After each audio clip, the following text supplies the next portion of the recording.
العالمین نے حضرت ہود علیہ السلام کا واقعہ قرآن مجید میں بیان فرمایا نا کہ وَيَا قَوْمِ اسْتَغْفِرُوا رَبَّكُمْ ثُمَّ تُوبُوا إِلَيْهِ يُرْسِلِ السَّمَاءَ عَلَيْكُمْ مِدْرَارًا وَيَزِدْكُمْ قُوَّةً إِلَىٰ قُوَّتِكُمْ وَلَا تَتَوَلَّوْا مُجْرِمِينَ۔ سورہ ہود کی آیت نمبر 52 ہے۔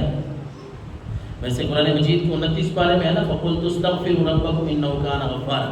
بات ہم کر رہے تھے استغفار کے اوپر، توبہ کے اوپر، کہ بندہ جب استغفار کرتا ہے، توبہ کرتا ہے، اللہ صرف اس کے گناہوں کو نہیں مٹاتا اور بھی کئی رحمتیں اس کو عطا فرما دیتا ہے۔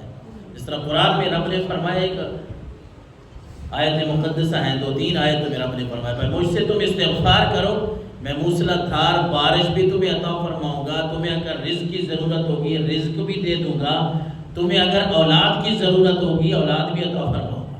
اس طرح ایک بزرگ بیٹھے تھے نا، تو کوئی ایک آدمی ہے، اس نے آ کے پوچھا کہ حضرت صاحب یہ بتائیں کہ بارش کی ضرورت ہے، کوئی چیز بتا دے میں پڑھتا رہوں۔ تو انہوں نے کہا بھائی استغفار پڑھیں۔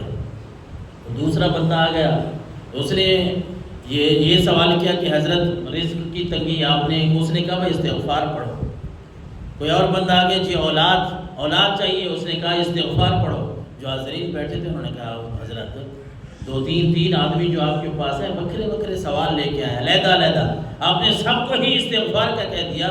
تو انہوں نے فرمایا کیا تم نے قرآن نہیں پڑھا؟ میں نے اپنی طرف سے نہیں کہا، بلکہ قرآن میں رب نے فرمایا ہے تم استغفار کرو گے تو اللہ تمہیں بارش بھی عطا فرمائے گا، استغفار کرو گے رب تمہیں دولت بھی عطا فرما دے گا، تمہیں اولاد بھی عطا فرما دے گا۔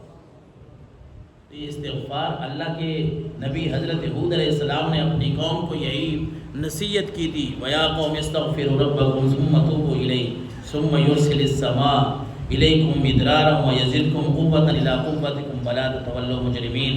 کہ میری قوم اپنے رب سے معافی مانگ لو، توبہ کر لو، استغفار کر لو، تم رب سے معافی مانگ دو، اللہ تمہیں موسلا دھار بارش بھی عطا فرمائے گا، تمہاری طاقت میں بھی اضافہ فرمائے گا۔ وَلَا تَتَوَلَّوْا مُجْرِمِينَ۔ مجرم نہ بنو، منہ نہ پھیرو اس رب سے، اعراض نہ کرو، اس رب کو پیٹھ نہ دکھاؤ، بلکہ جو بندہ اس رب کے قریب ہوتا ہے اللہ اس کی معافی بھی قبول فرماتا ہے۔ توبہ، معافی، بلکہ انسان سے غلطیاں تو ہو جاتی ہیں، کون ہے جو غلطی نہیں کرتا، گناہ نہیں کرتا؟ گناہ ہر بندے سے ہو جاتا ہے۔ وہ حدیث مبارکہ ہے ترمذی شریف کی 2499 نمبر پہ، اللہ کے نبی نے فرمایا کل ابن آدم خطاء، انسان سارے کے سارے غلطی کرنے والے ہیں، ہو جاتی ہیں غلطیاں، لیکن رسول اللہ نے فرمایا خیر الخطائین التوابون، بہترین غلطیاں کرنے والے وہ ہیں پھر جو اللہ سے معافی بھی مانگ لیتے ہیں، جو توبہ کر لیتے ہیں، استغفار کر لیتے ہیں، اپنے گناہ کرنے کے بعد پھر رب کے سامنے جھک جاتے ہیں، معافی مانگ لیتے ہیں۔ اللہ تبارک و تعالی ایسے لوگوں کو پسند فرماتا ہے۔ سارعوا الی مغفرۃ من ربکم وجنت، اللہ کا قرآن کہہ رہا ہے لوگوں ادھر ادھر نہ دیکھو، رب نے جو جنت بنائی ہے اس جنت کی طرف جلدی کرو، اور جنت کی طرف جلدی کرنے کا مطلب یہ ہے کہ نیک اعمال کر لو، ورنہ وہاں بندہ پچھتائے گا۔ جس طرح دعا کے معاملے میں ہے نا کہ اللہ کے نبی صلی اللہ علیہ وسلم نے فرمایا جن کی دعائیں قبول نہیں ہوتی نا، یہاں تو ہمارے 100 گلے شکوے ہوتے ہیں، یار دعا قبول نہیں ہوئی، دعا قبول نہیں ہوئی، اتنے عرصے سے دعا کر رہا ہوں۔ اللہ کے نبی نے فرمایا جب جنت میں جائیں گے اور جو دعائیں یہاں قبول نہیں ہوئی ان کا صلہ جب رب